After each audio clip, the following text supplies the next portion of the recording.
Now, in you a for having rare me. Saturday session, the House passed a bill that would reverse recent cost-cutting and operational changes that many fear could jeopardize mail-in ballots and send $25 billion to shore up the agency ahead of the November election.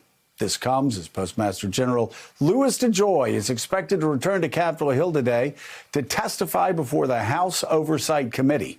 With us now, the chair of the Oversight Committee, Democratic Congresswoman Carolyn Maloney of New York, who is the author of that House bill and who will give the opening statement for today's hearing. Also with us, NBC News correspondent Heidi Przybyla and former senior advisor for the House Oversight and Government Reform Committee, now a Morning Joe contributor, Kurt Bardella. Congresswoman, it's always great to see you. Always great to see you, Joe. I hear you're working on a new book. I am working on a new book, that'll keep you busy, along with the 3-hour show. But tell me, what do we expect to hear today? What do you hope that the Senate will be able to get out of, or you guys will be able to get out of DeJoy? Well, my goal, my North Star, is to pass the bill and fund the Postal Service. What is this, a two-standard country? We help everybody else, big businesses, large businesses, but not the post office, and to try to put Humpty Dumpty back again, not only stop the actions that were slowing down the mail, but repair the damage that the Postmaster General already made. I want to know why he did it in the first place. We now have facts that show that all major areas of the post office were slowed down in the first 2 months of his tenure, either 6 to 10%. Any CEO who had such a performance would already be out the door. What in the world was he thinking about? Coming in, making these changes, not telling Congress or the Postal Service or anyone, just coming in and wrecking machines that speed up the mail. We want to hear some answers. So Congresswoman, a lot of Americans are very concerned about what DeJoy's doing. They're also concerned about a system we're just learning this morning that threw out 500,000 ballots, mail-in ballots previously. And also, I want to know, and I'm sure you're in a better position to answer this than anybody, why in New York State did it take so long, even for your race, to be determined on your reelection? And if it's going to take that long in New York State in congressional elections, how much worse are we going to see things in November? Well, first, I would urge everyone to vote early. One of the problems in New York is people were coming in the day to vote or to put in their absentee ballot, and it did not have a chance to be processed in some cases. But then we extended the time so they could be processed it. But also, you have to fund the Postal Service so they can do the job. I would say everyone should vote as early as possible if they know who they're voting for, at least 2 weeks before, maybe a month before. As soon as you can vote early or vote by ballot, vote. And we are also moving forward with other changes. The New York State has come forward with a reform package of bills to reform the election process and make it easier and more efficient. One of the problems in New York is that we never had a pandemic before like this, where so many people did not want to vote early or vote on election day for health reasons, and there was a huge amount of ballots, and they were not prepared to process them. But the way to process them is to get prepared, to fund it, to not cut back processes that help you process the mail faster, which is what this Postmaster General has been doing. Heidi Przybyla is with us. She's been on this story Heidi. from the beginning. And Heidi has a question for you. Heidi. Hi, Congresswoman. Hi. Hi, Congresswoman. Yes, you said you want to know why DeJoy did it in terms of removing these machines. Well, on Friday, he told us they were, quote, not needed. Shouldn't there be some kind of documentation for that he can provide you with, that they were not needed? And secondly, as you know, the president has been talking openly about using law enforcement around the November election.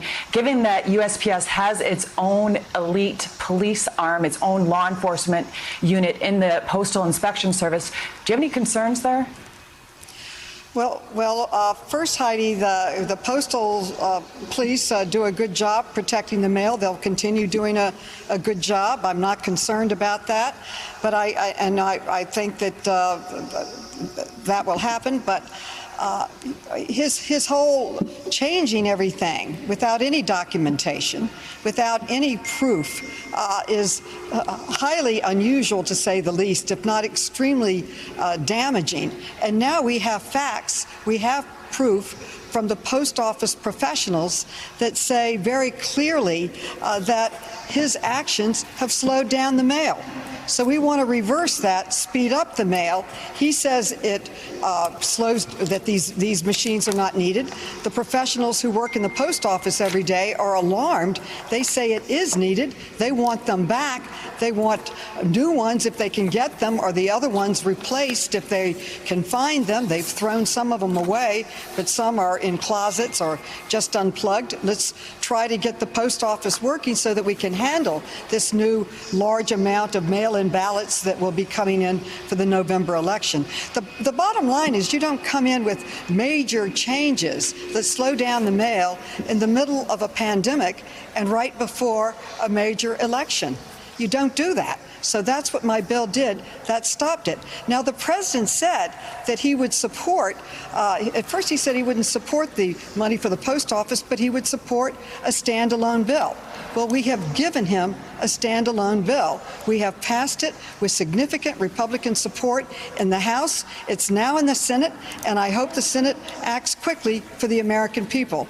As you know, our veterans depend on it for their medicines, our seniors for their checks. Every American depends on it for their mail, our businesses to conduct business. It's vital to the American system, and it needs to be funded. It needs to be supported, and that's what my bill does.